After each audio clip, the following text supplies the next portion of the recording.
Opini, terima kasih Pak. Gimana kabarnya dari ini? Baik Pak Opini, sehat Pak Opini sukses. Ya, terima kasih Pak Indra. Ini Pak Indra kan nanti kan mau ada coaching nih Pak sama Pak Dian. Saya hanya ingin menanyakan beberapa pertanyaan, mendiskusikan topik yang akan kita diskusikan nanti ketika Pak Hendra melakukan coaching dengan coachingnya Pak Dian setelah ini Pak ya. Pertama, prinsip coaching apa yang akan Pak Hendra kembangkan yang dengan Pak Dian? Apakah proses kemitraan, apakah proses kreatifnya, apakah memaksimalkan potensi coachingnya, apa yang dikembangkan itu sama Pak? Ya tentunya dengan proses kemitraan yang berpegang pada 4 prinsip dalam perintah ya. Nah itu nanti coba saya beli dari Pak Dian, bagaimana nanti kita sebagai teman atau saling sharing dengan ngobrol seperti itu. Terus untuk kompetensi intinya, kompetensi inti coachingnya itu yang ingin Pak Hendra tekankan nanti kepada coachingnya, yaitu Pak Dian nanti itu apakah presentnya, apakah pendengar aktifnya, apakah mengajukan pertanyaan yang berhubungan dengan alur cerita. Salah satunya itu dari pertanyaan berhubungan dengan alur cerita. Karena kan kita perlu melihat pengembangan diri yang dilakukan oleh Pak Dian sendiri, bagaimana pengaturan Pak Dian dalam proses menangani permasalahan di sekolah, mengikuti pembelajaran, ataupun beliau sebagai seorang pemimpin kedepannya itu seperti apa? Ya, seperti itu. Berarti pertanyaan yang berbobot ya Pak, yang dikembangkan oleh jenengan ya Pak ya? Ya, pertanyaan berbobot itu nanti tujuannya Pak Dian bisa saling sharing dan Pak Dian itu nanti kedepannya membuat suatu gagasan yang seperti apa, nanti dari apa yang kita coaching kita akan melihat pengembangan pengaturan diri Pak Dian itu seperti apa ketika melihat kedepannya beliau besok suatu saat menjadi seorang pemimpin itu dalam menangani suatu masalah itu beliau bisa mengaturnya seperti apa dan menciptakan kebijakan apa. Tujuan pengembangannya ke sana ya Pak? Iya ya Pak. Berarti jangan mau menggali informasi lebih tentang Pak Dian melalui pertanyaan-pertanyaan yang berbobot yang jenengan ajukan ke Pak Dian lagi. Iya. Kadang-kadang dengan sistem pemeriksaan tadi, Dengan sistem kemitraan, dengan present apa kehadiran penuh ya Pak. Dari 2 kompetensi tersebut Pak, kehadiran penuh dan pertanyaan yang berbobot tadi apa dengan prinsip tentunya dengan mitra ya Pak, dengan alur tirta yang paling jenengan tekankan ya Pak ya, apa Pak nanti yang ingin jenengan tekankan aja dari 2 kompetensi itu? ya salah satunya di prinsip kehadiran itu ya nanti terlihat pengaturan diri dari Pak Dian, bagaimana nanti kedepannya beliau bisa menjadi seorang guru yang kreatif, bisa menjadi seorang istilahnya harapannya menjadi seorang guru yang mampu mempunyai relasi atau kolaborasi antar teman sejawat itu bisa saling menguntungkan, bisa menciptakan suatu kebijakan yang baik di lingkungan sekolah dan harapannya menjadi kemaslahatan orang banyak. Terima kasih Pak dari pertanyaan berbobot dan kemitraan.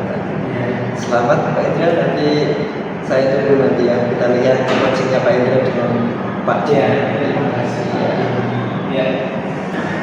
Ya, selamat pagi Pak Dian. Selamat pagi Pak Indra. Ya, gimana kabarnya Pak? Baik sekali Pak. Senang bahagia ya. Semoga sehat selalu. Amin. Terima kasih. Salam untuk keluarga nanti kalau kita mulai. Siap. Terima kasih Pak. Di menindaklanjuti kemarin Pak Dian.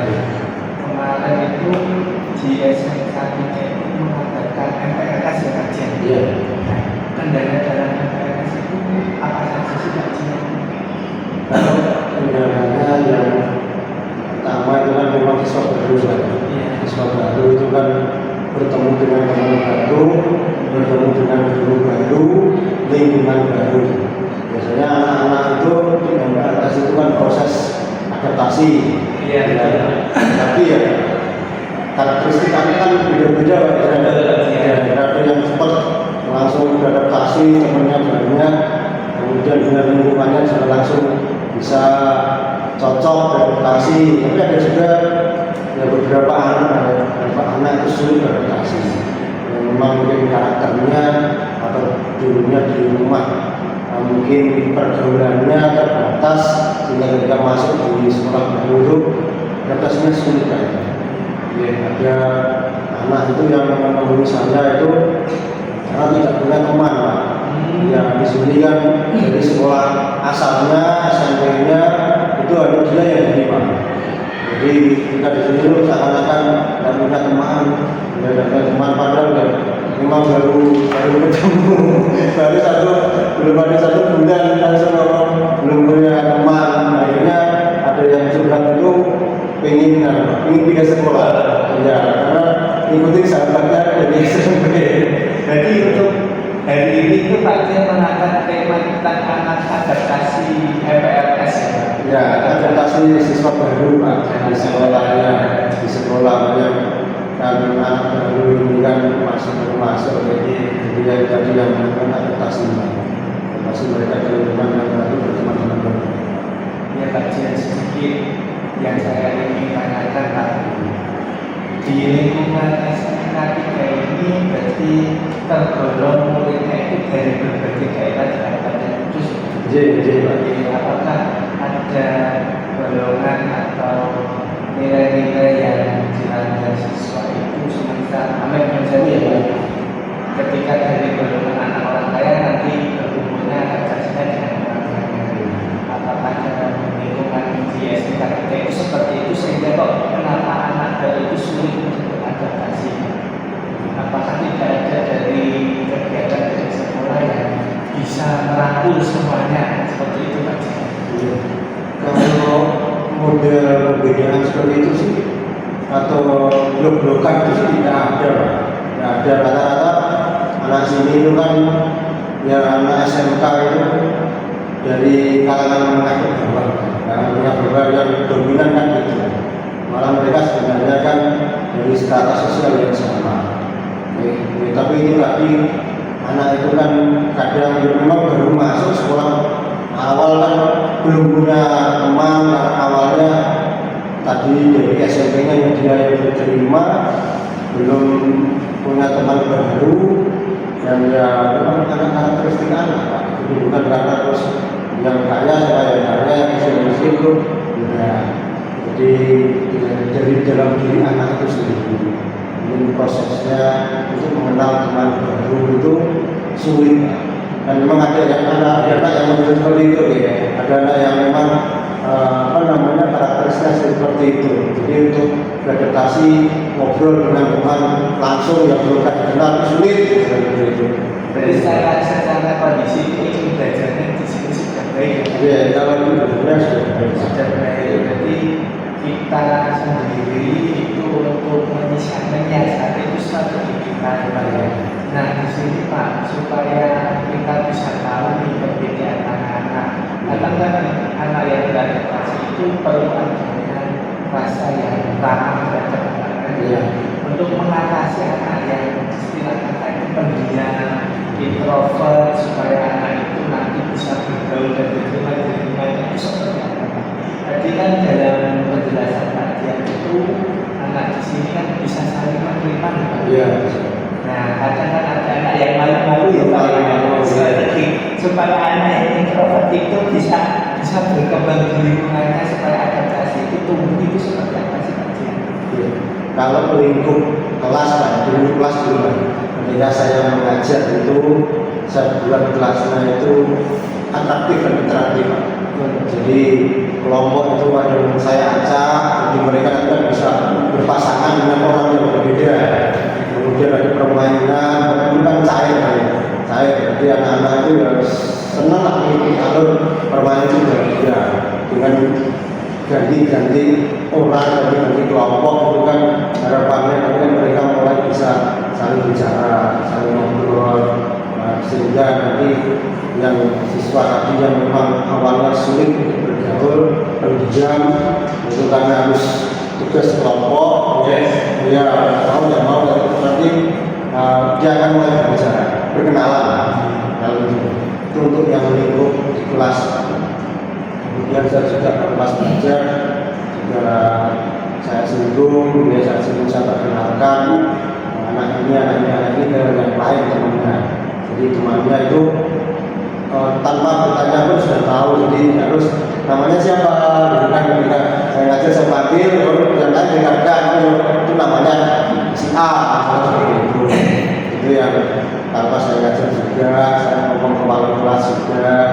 Nanti kalau posisi tempat duduk mungkin bisa digeser acak gitu Pak ya.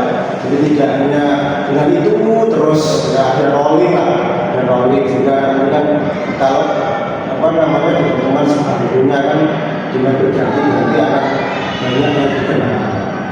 Kemudian di sekolah kita sudah berkegiatan melakukan kegiatan yang istilahnya perkenalan, bagaimana gitu Pak. Bagaimana di situ kan nanti ketika anak seharian itu kan bersama makan bersama, ya, kemudian kegiatan bersama, harapannya rasa malu, kemudian minder itu ada. Terima kasih Pak Jaya. Itu saya sendiri permasalahannya Pak Jaya itu di setiap sekolah itu ada Pak. Tapi dalam kondisi ini kita sebagai guru itu dituntut menciptakan iklim sekolah yang baik. Nah di sisi lain kami Pak bisa dalam satu waktu untuk kedepannya ada siswa inklusif. Kami berada di SMK juga dalam proses adaptasinya supaya lebih mudah diterima. Itu solusi apa yang Pak Jen berikan anak inklusif tersebut supaya tadi ketika Pak Jen mengumpulkan itu sangat luar biasa dari sekolah dari pembelajaran itu semuanya bisa teratasi karena pada dasarnya anak itu kan perlu didorong dan digali supaya anak itu nanti kedepannya bisa bertumbuh. Nah ini ketika suatu saat karena dalam aturan pemerintah sendiri kan tidak boleh menolak siswa solusi untuk menciptakan itu belajar yang baik. Nah, solusinya dari Pak Jen sendiri agar siswa inklusi itu bisa berkembang dan bertumbuh baik itu seperti apa? Kebetulan tahun ini ada Pak siswa satu inklusi yang cacat mata, buta satu. Kalau tahun sebelumnya itu anaknya masuknya tidak di inklusi, tetapi karena ketika proses pembelajaran itu ada kesulitan di fungsi tubuh, di tubuhnya. Makanya dapat angkat adalah jurusannya jurusan otomotif ya, otomotif itu kan tenaga itu. Yang pertama kami di Bapak Ibu Guru tidak pernah membedakan Pak, tidak pernah membedakan anak inklusi dengan anak yang normal dan dengan anak yang normal. Ketika proses belajar pun sama, karena harapannya sama dengan berbagai Pak. Kita beri kesempatan yang sama. Ya, jadi tidak pernah kamu nak inklusi nanti ini aja yang berikan. Ketika proses nanti kok ada kesulitan kita bimbing. Kemudian kita bimbing, sejarah tersebut kita bimbing. Dan juga kita nanti baru memprogramkan program yang lain yang potensi anak tersebut miliki. Di satu sisi mungkin ada kekurangan, atau satu sisi ada kelebihan. Jadi anak juga nanti kita juga sering motivasi ya. Kamu tuh bisa di sini meskipun ini kurang, tapi punya kelebihan. Dan ya di kelas kita buat seperti biasa, tidak ada perbedaan inklusi sama kita. Bagus sekali kajian itu harapannya semua itu bisa diterima dan kemudian itu siswa itu bisa menyampaikan dari siswa. Nah di sini Pak, ini kan pengalaman saya pribadi di setiap awal pembelajaran atau awal pelajaran baru ada siswa yang masuk. Mungkin dari generasi yang sekarang ini itu kan cenderung generasi yang stroberi ya Pak. Salah satu sisinya sekarang itu banyak sekali anak yang mudah emosi. Nah, ketika dalam adaptasinya itu anak yang sudah tidak bisa beradaptasi, siswa siswa itu cenderung kasar, siswa itu cenderung tidak mengikuti aturan. Apakah sekolah masih tetap berjalan atau anak itu diberikan pendekatan pada orang tua untuk lebih memahami seperti apa kondisi SMK ini, seperti apa sekarang aturan itu bisa berjalan. Kadang ada di latar belakang kita masuk kan ada yang di SMP yang bayi, ada di SMP yang SMP yang aturannya belum ketat. Bagaimana sekolah itu mau menerima atau tetap diberikan ke orang tua atau dikomunikasikan seperti apa? Ya, memang kerjasama dari semua pihak tadi kan itu karena tanggung jawab untuk menangani siswa yang tidak ada guru di sekolah. Orang tua harus juga sadar karena mungkin anak emosi itu karena permasalahan di rumah. Permasalahan di rumah, di sini mungkin banyak tugas sehingga akhirnya tidak bisa menahan diri dengan emosi. Memang harus saling bersama antara pihak-pihak yang terkait dengan kesehatan. Jadi jangan lingkup di sini tetap aturan itu berlaku ya Pak.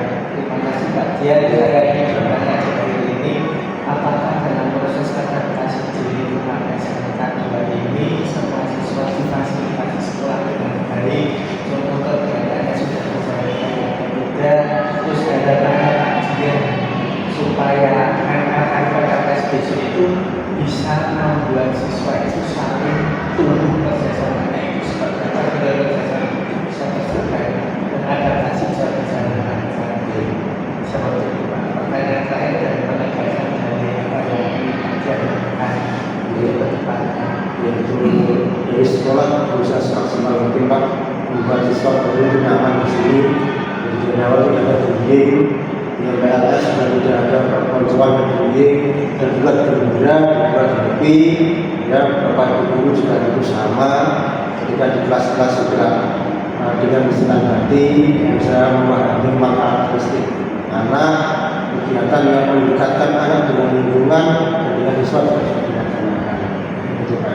Ya, terima kasih Pak Dia. Semoga pengembangan Pak Dia itu bisa berjalan dengan baik dan harapannya bisa berlaku dengan baik. Dan ini pertanyaan tentu dalam proses pelajaran kita hari ini, seri-seri kita hari ini, apa yang Pak Dia dapatkan? Bisa diceritakan secara singkat. Terima kasih Pak Ida. Tadi obrolan kita curhatlah obrolan saya berjalan dengan nyaman dan juga lega gitu ya.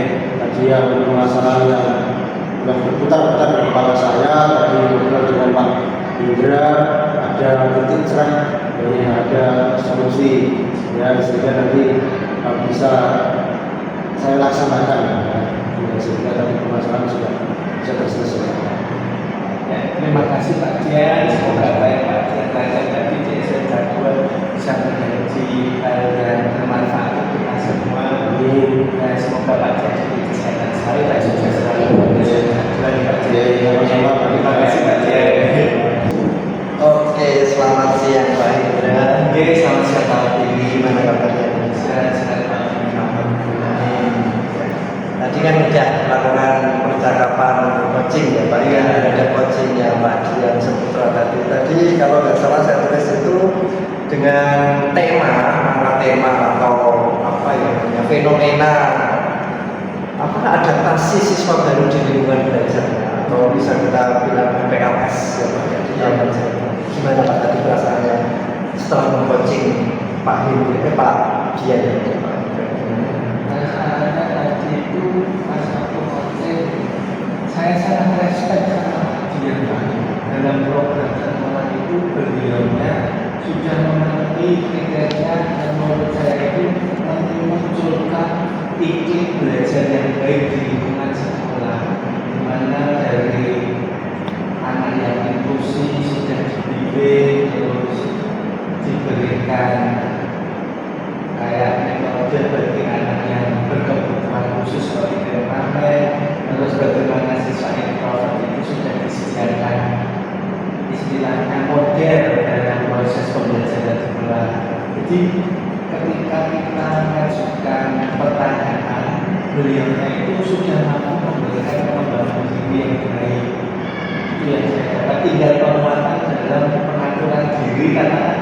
di lingkungan sekolah itu sendiri ada sebuah aturan yang nanti bisa berubah sesuai dengan alur sekolah itu sendiri.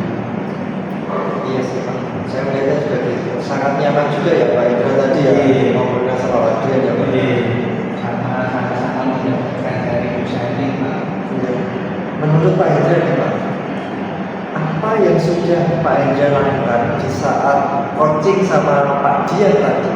Ya, menurut Pak Indra sendiri ketercapaian Pak Indra ya sama Pak Dian pada saat coaching itu sudah tercapai nggak tercapai? Ketercapaian yang saya inginkan dengan pengembangan Iya, diri Pak. target apa? Menurut saya itu sudah dilakukan dengan baik. Terus apa yang menjadi koreksi yang sedikit itu ya masalah anak yang tidak bisa mengikuti adaptasi aturan di sekolah, karena semua di lingkungan sekolah itu sendiri permasalahannya ketika mendapatkan murid yang satu lingkungan belajarnya dulu itu tidak bisa memenuhi aturan dan menjalankan aturan dengan baik, tiba-tiba dia berada di sekolah yang mempunyai aturan yang baik. Itu kan antara yang berbeda. Kita sebagai guru bersikap itu yang apa yang diucapkan dia tadi ketika sharing itu dengan kembali lagi diserahkan kepada Tuhan. Kalau proses adaptasi yang berjalan itu kita sebagai guru itu hanya bersifat mendampingi sampai anak itu tumbuh dengan adaptasi yang ada di lingkungan sekolah itu bisa selaras dan seimbang menurut iklim belajar di sekolah. Seperti itu Pak. Sudah memenuhi dan sudah sangat baik dalam prosesnya. Iya, sudah mengembangkan juga ya. Iya. Coachingnya ya, yang tadi ya. Iya. Ya, sekarang saya ingin menyampaikan catatan hasil observasi tadi. Yang pertama, Pak Indra sudah menanyakan semuanya dengan teknik TERTA, yaitu tujuannya tadi apa, identifikasi, rencana aksinya kapan, tanggung jawabnya juga apa, Pak Dian tadi tujuan ketercapaiannya ada, identifikasinya juga udah bagus sekali, dan yang saya lihat tadi itu Pak Hendra mengarahkan atau apa yang namanya mendorong untuk Pak Hendra itu rencana aksinya dipercepat, nggak menunggu MPLS, bahkan sampai menanyakan pertanyaan kreatif hingga memunculkan Pak Dian tadi bilang ada bullying gitu, dan tadi udah menemukan solusinya sendiri ya Pak Dian tadi ya Pak ya. Terus tadi juga sudah menemukan tanggung jawabnya sendiri sebagai apa namanya panitia juga untuk program PLS untuk ke depannya. Proses kemitraannya juga bagus, proses kreatifnya bagus, pertanyaan berbobotnya Pak Hendra juga sudah baik sekali. Saya lihat tadi sudah menunjukkan kreativitas pertanyaan dan kontekstual sekali. Saya lihat tadi sampai saya lihat itu Pak Dian itu sangat nyaman sampai apa? Kadang itu pertanyaan yang nggak sesuai alur keluar bisa kembali lagi, bisa mengkreasikan pertanyaan-pertanyaan. Terus tadi mendengarkan secara aktif sekali, present, kan nggak mungkin ya Pak ya kalau nggak present tahu pertanyaan dan tahu solusinya dari Pak Dian tadi. Terus yang terakhir yang saya garis bawahi tadi itu Pak Indra sangat memahami Pak Dian. Ya, untuk pertanyaan terakhir Pak, ini sangat baik sekali. Tapi saya ingin mendengarkan dari Pak Indra sendiri. Kompetensi dari coachingnya tadi yang ingin lebih dikembangkan lagi, yaitu dari Pak Dian. Ya, terima kasih Pak. Yang saya pertimbangkan juga ada pertanyaan yang karena pada dasarnya kita sebagai coach kan mengikuti kode zaman ya.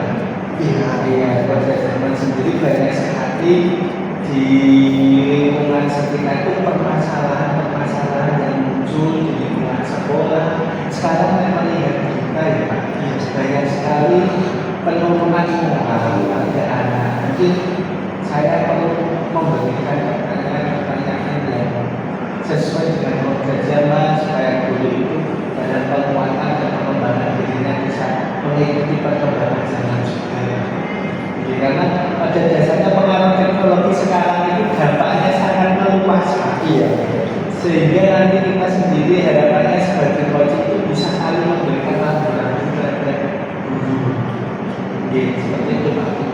pertanyaan berbobot ya Pak ya, biar bisa menggali potensi coaching itu sendiri dan menemukan solusinya dan dikembangkan dan menginfluence lingkungannya, entah itu guru, masyarakat, dan yang paling utama itu warga sekitar sekolah ya Pak ya. Ya, terima kasih Pak Hendra, semoga sehat selalu Pak Hendra, salam buat keluarga Pak Hendra. Ya. Semoga Pak Hendra dapat menjadi coach yang profesional nanti ya, berdasarkan supervisi hari ini. Ya.